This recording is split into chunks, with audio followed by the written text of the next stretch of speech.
আমাদেরকে ঠিক কি পরিমাণ খাবার দান করতে হবে আমাদের নবী মুহাম্মদ সাল্লাল্লাহু আলাইহি ওয়াসাল্লামের সুন্নাত অনুযায়ী। যাকাতুল ফিতরা হিসেবে দেয়া খাবারের পরিমাণের কথা যদি বলেন, দিতে হবে এক সা খাবার সাধারণত।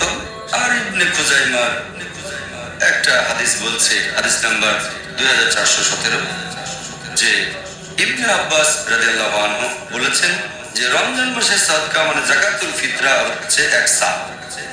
আরেকটা হাদিস সহিহ বুখারীতে খণ্ড নম্বর 2 বুক অফ যাকাত হাদিস নাম্বার 1510, আমাদের প্রিয় নবী মুহাম্মদ সাল্লাল্লাহু আলাইহি ওয়াসাল্লাম ওনার সময়ে যাকাতুল ফিতরা ছিল এক সা খাবার।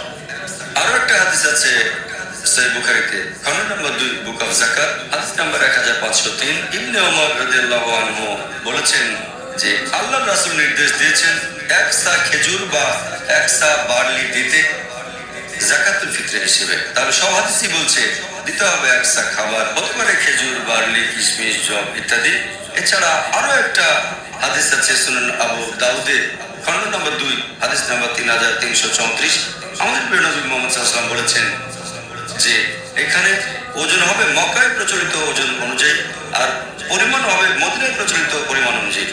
কারণ এক সা এক এক জায়গায় এক এক রকম, তাই নবী একেবারে নির্দিষ্ট করে বলেছেন যে ওজন হবে মক্কার ওজন অনুযায়ী আর পরিমাণ মদিনার পরিমাণ অনুযায়ী হবে। তাহলে এক সা বলতে তখন মদিনায় যেটা বোঝানো হতো সেটা মেনে চলবো।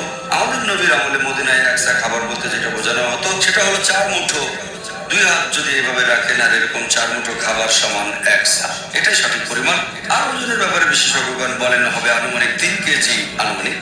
তাহলে সাদকা হচ্ছে 3 কেজি চাউল অথবা বার্লি অথবা জব অথবা কিশমিশ বা খেজুর অথবা গম।